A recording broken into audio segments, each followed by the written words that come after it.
ओम नमो नारायण। भगवान श्री कृष्ण और राधा रानी की कृपा आप पर बनी रहे। कहते हैं शरद पूर्णिमा से लेकर कार्तिक मास की पूर्णिमा तक हम सभी भगवान श्री हरि विष्णु की प्रसन्नता के लिए नाना भांति से हम उनकी पूजा अर्चना करते हैं। इस महीने में स्नान, जप, तप, व्रत की बड़ी महिमा है और इस मास को कार्तिक मास के नाम से जाना जाता है। इस मास में दीपदान का भी बहुत महत्व है।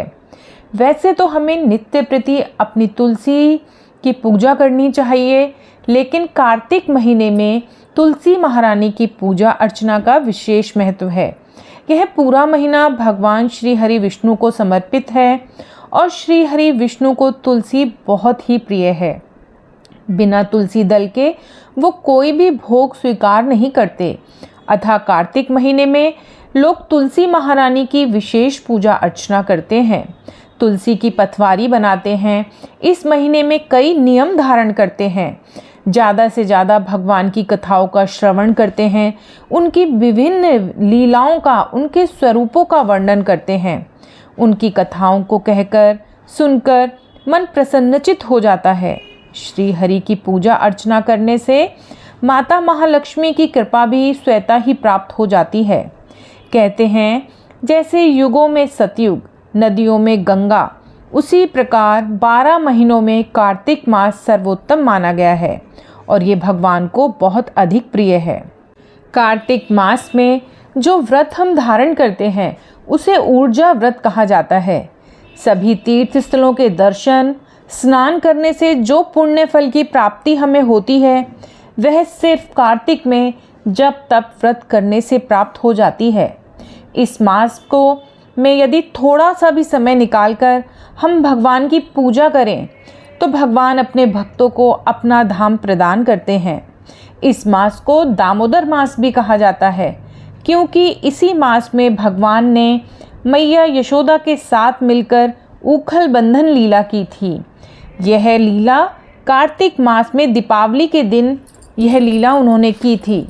इस महीने की अधिष्ठात्री देवी हैं उर्जेश्वरी श्रीमती राधा रानी। कार्तिक मास में राधा जी को भी बहुत प्रसन्न किया जाता है। घर पर रहकर ही कैसे हम ये संकल्प लें कि इस महीने में हम किस विधि विधान से पूजा अर्चना करें कि भगवान श्री हरि विष्णु, माता लक्ष्मी और राधा रानी की कृपा हमें प्राप्त हो। समय अभाव के कारण और भागती दौड़ती ज़िंदगी में हम मंदिर वगैरह नहीं जा पाते हैं। कुछ नियम हमारे इसलिए भी छूट जाते हैं कि समय का अभाव हमारे पास होता है और हमारी दैनिकचर्या भी आजकल ऐसी है कि हम नियमों का पालन करने में असमर्थ हो जाते हैं। लेकिन हमें इस महीने में सबसे पहले ये संकल्प लेना चाहिए कि हम कुछ नियम अपनाएंगे, कुछ चीज़ों का हम त्याग करेंगे और कुछ चीज़ों को हम अपने जीवन में लाएंगे। जैसे कि सबसे पहले दैनिक कर्मों से निवृत्त होकर हमें भगवान के सामने हाथ में जल लेकर ये संकल्प करना चाहिए कि हे प्रभु, आपकी कृपा मुझ पर बनी रहे। इस महीने में मैं जो भी थोड़ी बहुत आपकी पूजा अर्चना कर सकता हूँ उसे आप स्वीकार करें और मेरी गलतियों को आप क्षमा करें। ऐसा संकल्प करके आप कोई भी नियम धारण कर सकते हैं, जैसे कि रोज़ भगवान के दर्शन करके ही भोजन ग्रहण करना, गीता का पाठ करना, भगवान की लीलाओं को श्रवण करना व उनका गायन करना। और भी कोई भी नियम, आप किसी चीज़ का त्याग भी कर सकते हैं। आप ये नियम ले सकते हैं कि इस पूरे महीने में आप किसी को दुख नहीं पहुंचाएंगे, आप किसी की चुगली नहीं करेंगे, ज़रूरत पड़ने पर आप दूसरों की मदद करेंगे। ऐसे नियम लेने से भी आपके जीवन को पूर्ण सार्थकता प्राप्त होती है। जीवन में कुछ नियमों को अपनाने से हमारा जीवन परिपूर्ण होता है। अतः भगवान को जो कार्य प्रिय हैं उन कार्यों को करने का संकल्प भी हम ले सकते हैं। और अगर वैसे दैनिक स्तर पर देखा जाए तो महिलाओं को रोज़ तुलसी माता की पूजा करना, तुलसी के नीचे दिया लगाना और उनकी पूजा अर्चना करने का नियम भी हम लेते हैं। किसी एक समय पर भोजन करना, ये नियम भी हम ले सकते हैं। तो अपनी सुविधा के अनुसार और समय के अनुसार जो भी आप थोड़ी बहुत भी समय निकाल के भगवान श्री हरि विष्णु को समर्पित कर सकते हैं। अगर आपके पास समय नहीं है तो आप मन ही मन चलते फिरते उठते बैठते भी उनके किसी भी छोटे नाम का, किसी भी छोटे से मंत्र का आप जप अपने मन में कर सकते हैं। वो भी इतना अधिक फलदायी होगा कि 30 दिनों के बाद आप अपने जीवन में बहुत ही बदलाव महसूस करेंगे। तो आइए अब हम सुनते हैं कार्तिक मास में सुनी जाने वाली कथाओं का वर्णन। आज मैं आपको जो कथा सुनाने वाली हूँ वो इल्ली घुड़ियों की कहानी है, जिसको कार्तिक महीने में सुना जाता है। तो कथा शुरू करते हैं। और कथा शुरू करने से पहले मेरा आपसे निवेदन है कि अगर आपको ये जानकारी अच्छी लगती है, ये कथा आपको पसंद आती है, तो आप कथा को लाइक अवश्य करें, चैनल को सब्सक्राइब करें और शेयर भी करें। और हाँ, कथा को आप पूरा सुने, प्रसन्नचित्त मन से सुने। तो आइए कथा हम आरंभ करते हैं। एक इल्ली और एक घुड़ था। इल्ली बोली, आओ घुड़, कार्तिक नहाए। तो घुड़ बोला, तू तो गोरी पड़ी है, तू ही नहा ले। मेरे तो मोट बाजरा पड़ी हूँ, मैं तो नहीं नहाऊंगा। मैं तो हरे हरे बाजरे का सीटा खाऊंगा, ठंडा ठंडा पानी पीऊंगा।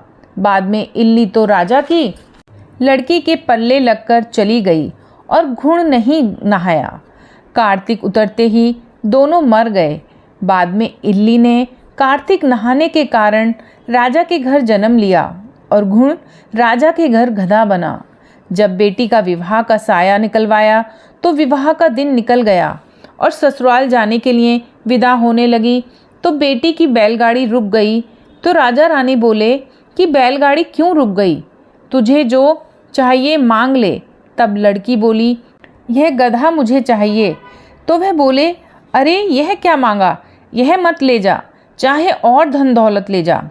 परंतु वह नहीं मानी और कहा, मुझे तो यही गधा चाहिए। तो वह गधा रथ के साथ बांध दिया गया। जब साथ बांध दिया गया तो वह फुदक फुदक कर भागने लगा। तब लड़की महल में जाने लगी तो उसे सीढ़ी के नीचे बांध दिया। जब सीढ़ी उतरने लगी तो गधे ने कहा कि हे सुंदरी, हे लड़की, थोड़ा पानी पिला दो। तब उसने पहले कहा कि आ नहा ले। तब तूने कहा था कि मैं तो बाजरा खाऊंगा और ठंडा ठंडा पानी पीऊंगा। तो आपस की यह बात दौरानी जिठानी ने देख लिया तो देवर को सिखा दिया कि तू क्या जादूगरनी लाया है जो जानवर से बात कर रही है। वह तो बोली कि कानों सुनी नहीं मानता, आंखों से देखकर मानूंगा। दूसरे दिन वह छुपकर बैठ गया और देखा कि रानी महल से नीचे उतरी तो गधा फिर वही बात बोला। तो रानी ने भी जवाब दिया। तब वह तलवार निकालकर खड़ा हो गया और बोला कि तू जानवर से क्यों बात कर रही है, तू बात बता दे, नहीं तो तलवार से मारूंगा। तब रानी ने कहा कि औरत का भेद मत खोलो। तब राजा ने कहा कि मैं तेरा पूरा भेद खोलूँगा। तब रानी ने कहा कि पिछले जन्म में मैं तो इल्ली थी और यह घुड़ था। तब मैंने कहा कि आ घुड़, कार्तिक स्नान कर ले, तो यह नहाया नहीं, जिससे यह गधा बन गया। और मैं राजा के पल्ले के लगकर नहाई तो राजा के घर जन्म लिया, इसलिए मैं तो पिछली बात कर रही थी। यह बात सुनकर राजा ने कहा कि कार्तिक में नहाने से इतना फल है। तो रानी ने कहा कि कार्तिक में नहाने से मैं आपके घर में राजपाट कर रही हूँ। तब राजा ने कहा कि इतना फल है तो हम दोनों अब जोड़े से नहाएंगे और बहुत दान पुण्य करेंगे, जिससे आगे हमें और ज़्यादा सुख मिले। दोनों जने कार्तिक नहाने लगे तो राजा के घर में बहुत धन संपत्ति हो गई। हे कार्तिक महाराज, जैसे इल्ली को सुख दिया वैसा सबको दियो, जैसे घुड़ को दिया वैसे किसी को मत देना। ये थी इल्ली और घुड़ की कहानी, जिसे कार्तिक मास में श्रवण किया जाता है। अब मैं आपको तुलसी जी की एक कथा और सुनाऊंगी। कार्तिक महीने में सब औरतें तुलसी माता को सींचने जाती हैं।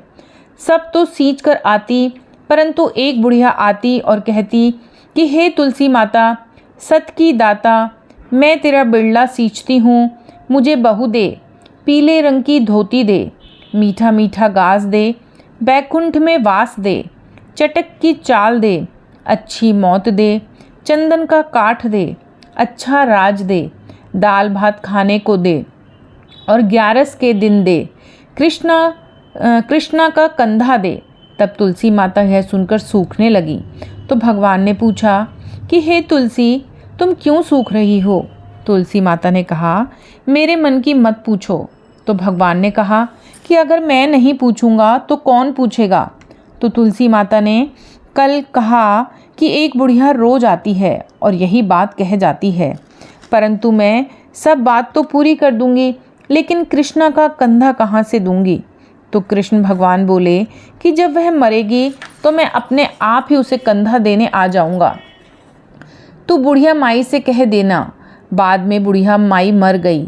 सारे गांव वाले इकट्ठे हो गए और बुढ़िया को ले जाने लगे तो वह इतनी भारी हो गई कि किसी से भी नहीं उठी।